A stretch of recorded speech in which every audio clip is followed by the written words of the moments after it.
Reginald just wanted to rip and tear until the Emperor was happy.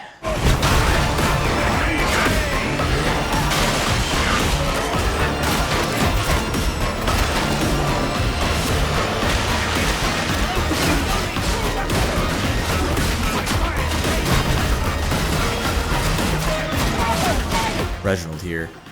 I believe I promised you a chain weapon build, and I will be getting to a chain weapon guide at some point soon. Build name, Reginald's Chain Shredder Charnel House. Intended role, frontline assault. Fluff basis, pure rip and tear zealot of the most flagellant kind. Difficulty viability. This build is designed for Havoc 40, but it will certainly work for any difficulty below that. Play difficulty, very hard. Okay, so difficulty is a new category in this series. I've added it to help explain something specific.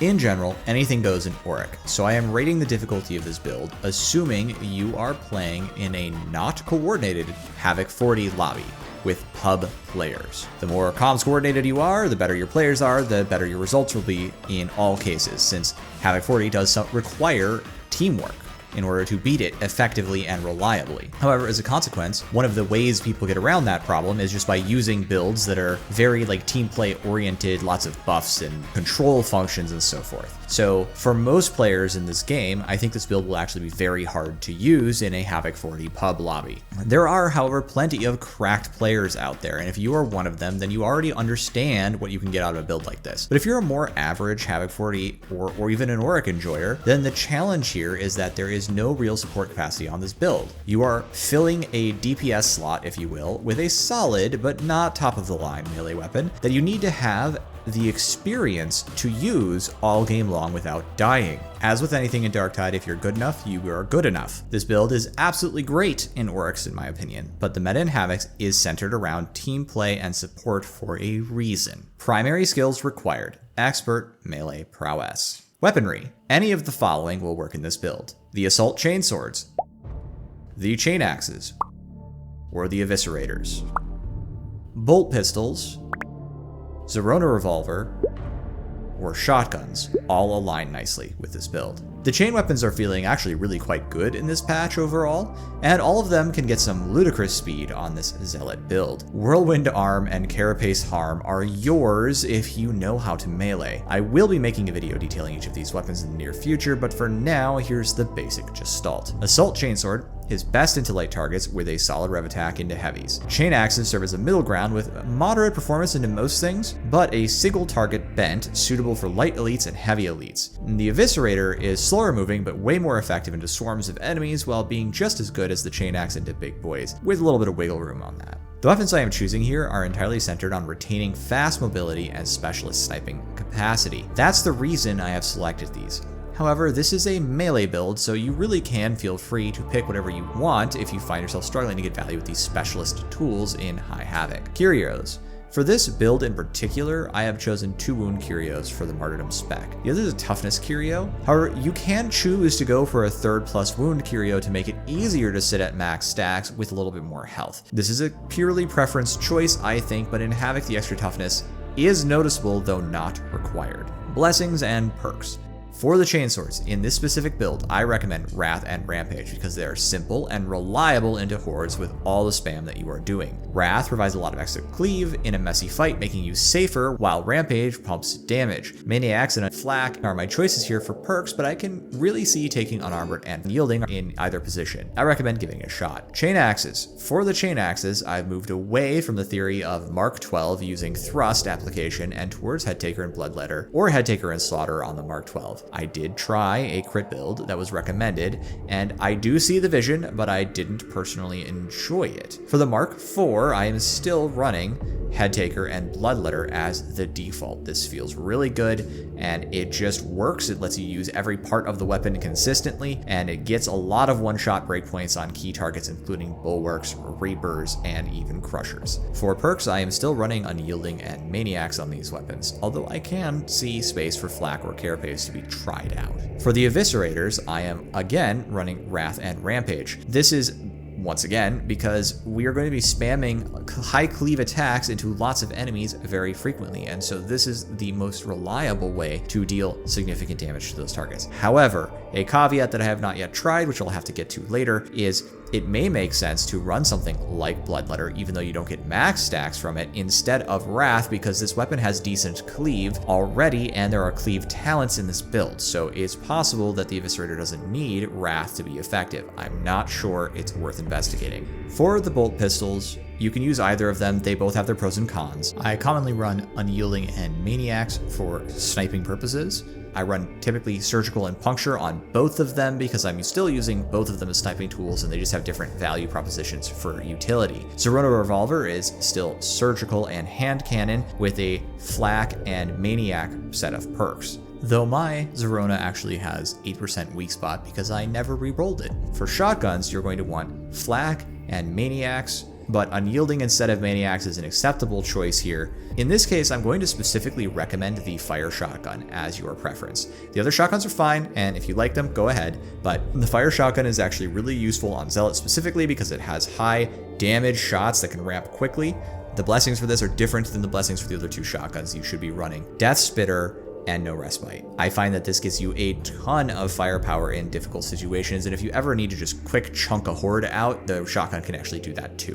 But the main advantage of this weapon is the incredible suppression you get by loading a fire shell and shooting it hip fire into whatever shooters are in front of you. Shooters, gunners, reapers, literally all of them just stop doing what they're doing the second you give them the old Dragon's Breath. It's great for an aggressive gameplay style, and I like it for that reason. Key talent nodes. The key talent nodes that make this build work are Second Wind, Enemies Within and Enemies Without, any grenade you like, but I've been digging the Stun Storm grenades for a bit of safety for the team, Until Death and Holy Revenant because these are the two most powerful blue nodes in the game, Against the Odds, which goes so hard into anything that isn't Crushers, the entire Fury of the Faithful section, and this blob of Martyrdom nodes at the bottom.